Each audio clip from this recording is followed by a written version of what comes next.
I just wanted to come in and intervene and completely interrupt you like I always do, and beg you to talk about the weird TV prologue to, is it A Fistful of Dollars? Fistful of Dollars. Yeah, that was really funny. Yeah, it was fantastic. Oh, you watched that too? The Harry Dean Stanton thing?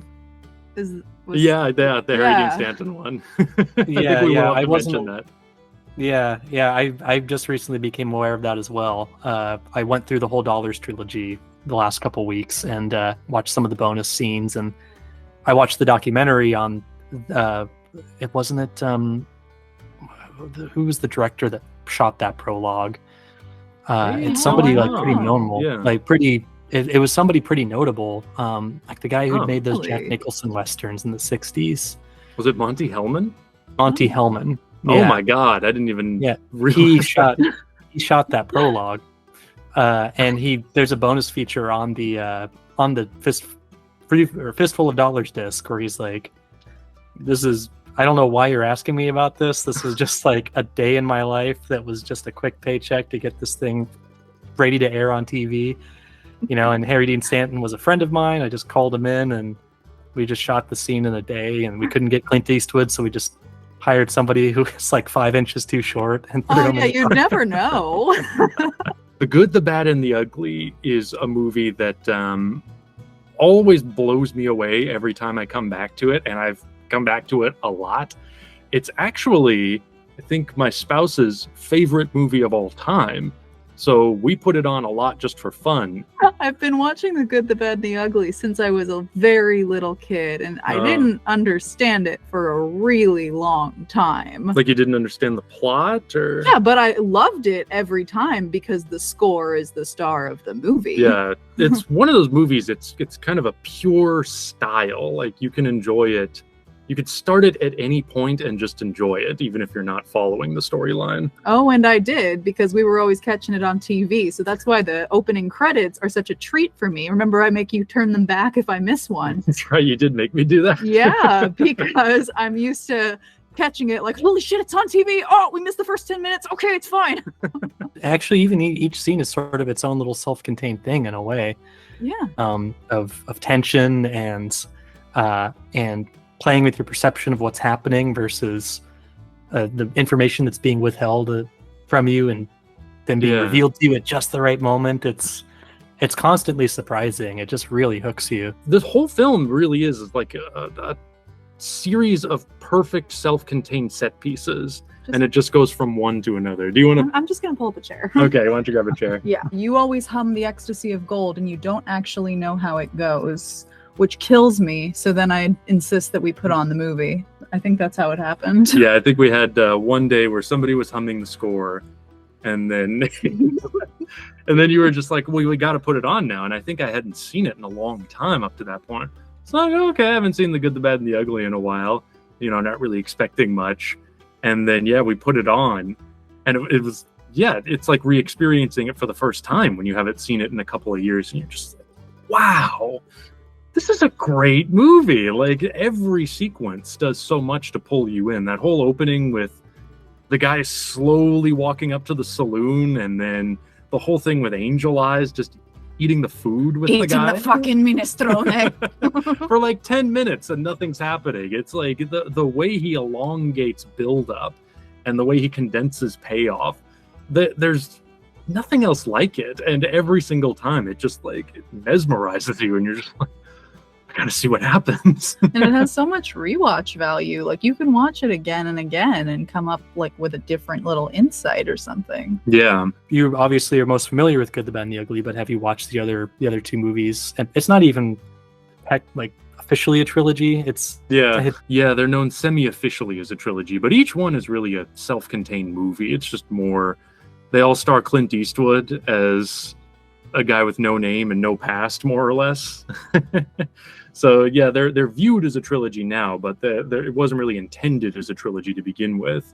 We watched all three of them fairly recently. You had not seen, or had you seen the other two Leone movies? Oh, no, you hadn't? I hadn't. Okay. I had heard the songs, I think, because I first watched The Good, the Bad, and the Ugly because my dad had a Hugo Montenegro soundtrack, and I liked the Good, the Bad, and the Ugly theme. And he's like, have you seen the movie? I'm like, of course I haven't. I'm 6. So we watched it and I was like, wow. I felt this way especially after watching all of Leone's movies more or less in sequence, that they all kind of build to the good, the bad, and the ugly. I really felt that watching them all. I even watched his first movie, his solo directing debut, which I think most people don't even know about, the Colossus of Rhodes. Have you seen that one, Denny? I have not seen it, but when I was looking at Leone's filmography, he's made so few films. I was really like amazed by that. And then I kind of assumed they were all Westerns, and then I saw he did this like Roman epic thing, and yeah, I had never even heard of it before. So I was curious to ask if you had seen it. I did watch it, and it's not very good. No. I read a Leone biography by Christopher Frayling and was reading about some of his background and how he came into the film industry. He actually started as a screenwriter and an assistant director, and when he was coming up in the industry, what were known in Italy as peplum were becoming very popular. And pepla in Italian is like a term for like a toga or a robe. So it's like saying like a sword and sandal epic. And so he worked on a ton of those movies because they were just making them by the dozen year by year at that time.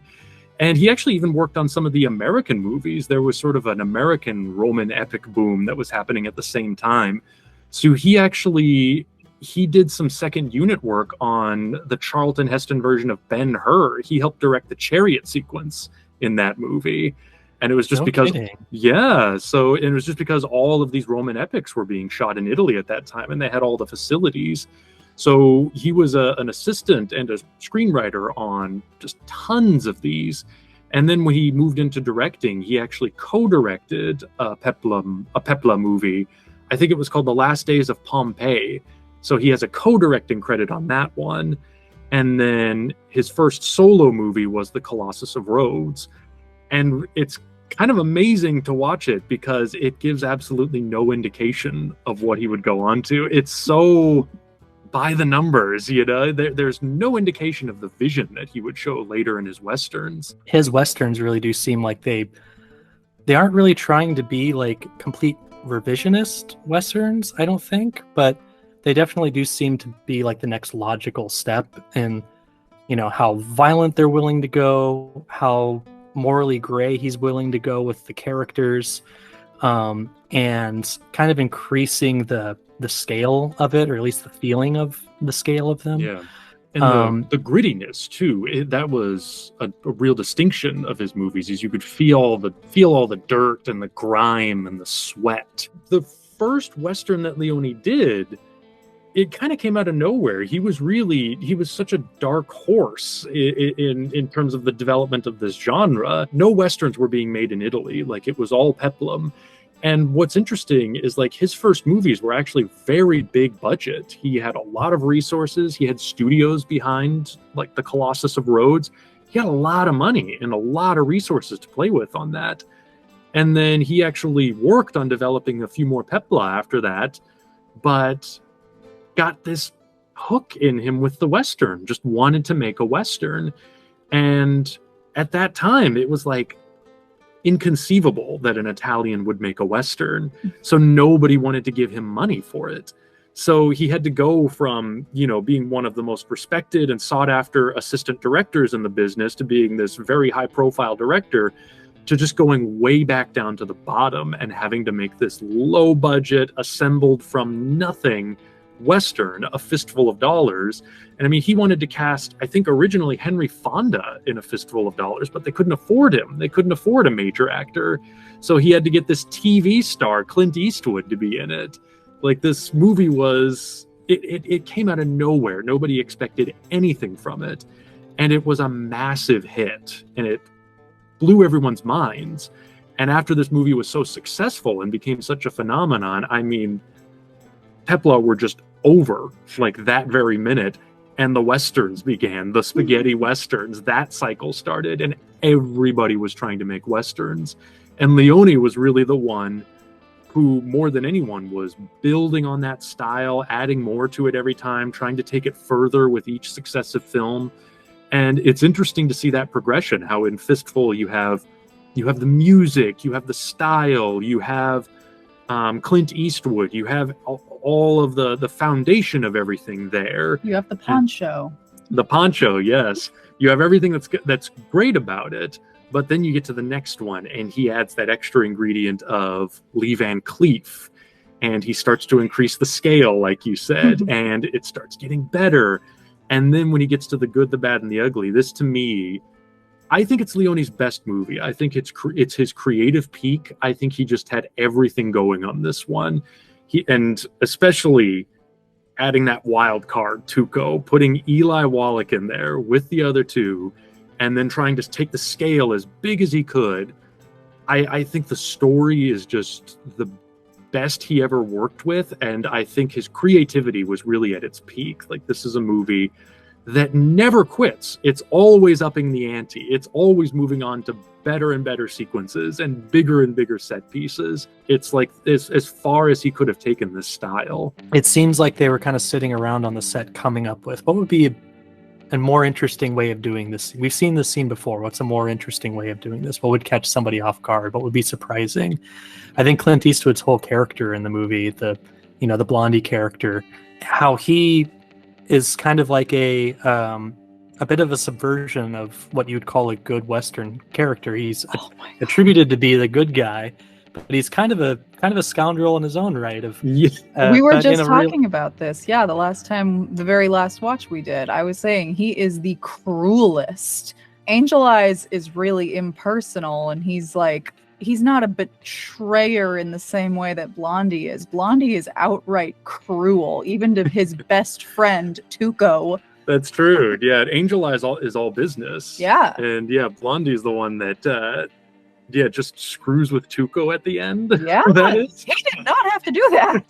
Tuco was like kind of a little bit of a dick, but he was not on the same level as Blondie by a mile. Blondie did not have to abandon him in the desert at any point. At the beginning, yeah. Yeah, so that second one where Blondie's the one getting driven through the desert, don't feel bad for him. He brought that on himself. He had it coming.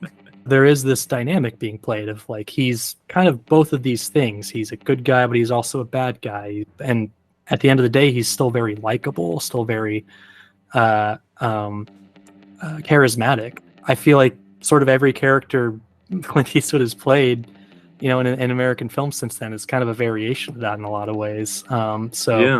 It's interesting to go back to these and see, like, man, these were so important to the career that he would go on to have. Clint Eastwood is really only the hero in the first movie.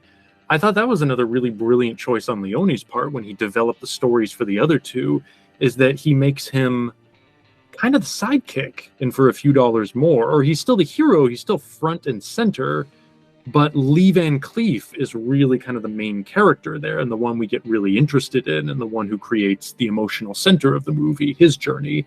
And then the same thing happens in Good, the Bad, and the Ugly. Lee Van Cleef and Clint Eastwood, even though they're both front and center, they both kind of take a back seat to Tuco's character development, and he becomes the real heart and soul of the movie, of his journey. He's the one we learn the most about, and he's the one we develop the most personal affection for, because we can actually understand who he is as a human being, in spite of his morally grace behavior and the things that he does throughout the movie. He's the only one whose name we know. That's true. Angel Eyes and Blondie. Yeah, we actually know Tuco Ramirez's name. Yeah. Tuco Benedicto Juan Pacifico Ramiro, Maria Ramirez. It's so many things all at once, and it's tied together so beautifully. Each character is kind of on their own journey, experiencing their own story, and then through coincidence, it all gets tied together. I just marvel over how well written that all is, of how it's like this personal vendetta between, Tuco and Blondie, until that wagon just happens into their path, and then each gets a piece of information. Tuco learns the name of the cemetery where this gold is buried, but then Blondie learns the name on the grave. And so they have to form an alliance, even though they're still enemies.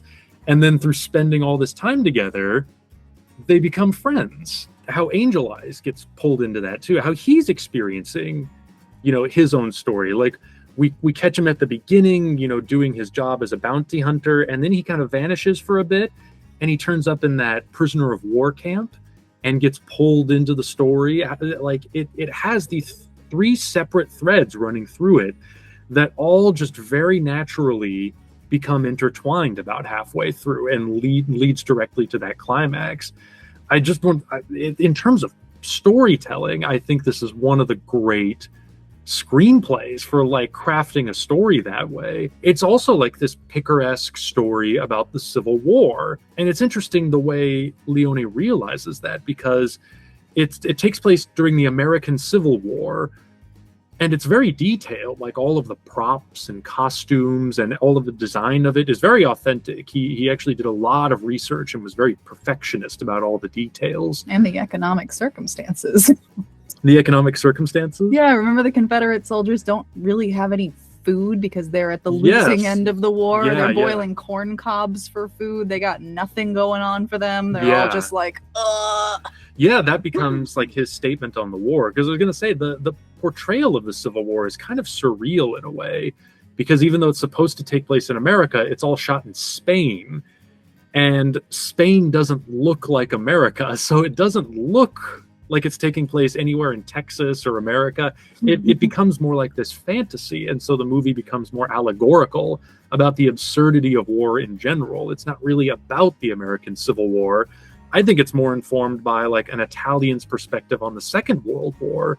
And it's just Leone's statement on how war is absurd and pointless and violent and ultimately amounts to nothing. And we see that in all of those scenes of soldiers just kind of trapped in these apocalyptic purgatories with no food. They're all being driven into insanity. There is one character with convictions. Yeah. Not specifically for the Union Army, but it's the I think he must be a captain or a commandant or something at the POW camp, the one who wants the torture to stop and wants the soldiers to be treated fairly and not cheated or robbed or tortured. Yeah, he's kind of like the one virtuous person. He's virtuous. He's got principles, and he is rotting from the inside out. Yeah, he's dying from a leg infection. Yeah, he's got gangrene. Yeah, so like the people who do stand up for what's right, it doesn't work out for them. No, not at all. He's not getting saved. I feel like what's really interesting about the spaghetti western, the Leone western, is it really kind of plays around with those moral ideas and kind of mixes them up and gives everybody sort of 2 halves, really, the good qualities and bad qualities. That actually was one thing that was very controversial about these movies when they were brand new too. There was a lot of criticism about their violence. They were unusually brutal for the time, but they were also frequently accused of being amoral. And I think it really has a lot to do with that, what you were saying, that Western tradition of it being a very moral genre with clear distinctions between good and bad. And Leone blurred all of that. That was one of his biggest innovations. And I think a lot of people, especially American critics, didn't know what to do with that initially, and it just sort of made them angry. And I think it was one of the reasons why these movies were, for so long, viewed negatively. Like even the term spaghetti western, when it was first invented, was kind of intended as being derivative. And now with the passage of time, we're able to look back and see how great and influential these movies are. A lot of what we would know as revisionist westerns, like I said, I don't feel like Leone movies are exactly revisionist westerns, but they kind of start that train of thought that would kind of later be developed by filmmakers like Clint Eastwood that are kind of examining these things and these values that were held for so long as probably the most American genre. Yeah. And I guess that's also kind of what's interesting about these Leone movies, of like, how it is such a fundamentally American genre, and how, it's so interesting to me that somebody from another country with no real association of the American West could make it so much better, you know, and make it so much more dynamic. Denny, did you watch Duck You Sucker? I did not. I have not seen that one, and the one he did with De Niro, the Once Upon a Time in America, which isn't a Western, but those are the two Leone movies, and apparently the Roman epic one. It's okay, you can skip that one. Those are the ones I haven't seen. It was so dull. It went on forever. Yeah, it's surprising how uninteresting it is, considering it's Leone. There is no human interest. There is no nothing. You're just like, okay, is the Colossus gonna do something? Yeah, really the only reason to watch it is to compare it to Fistful and just wonder, like, where did that come from? There seems to be no precedent for it. It's kind of like random example, but it makes me think of like David Fincher from Alien 3 to 7. Yeah. You watch Alien 3 and there's no indication that the guy who made Alien 3 is going to go on to make like one of the greatest dark thrillers of the 90s. It's what happens when you're caught in a studio trap of like, you know, just deliver the product as quickly and efficiently as you can, and then it's not really an indicator of the artist that's behind it, because it's more of a versus doing what you actually want to do. Yeah, precisely.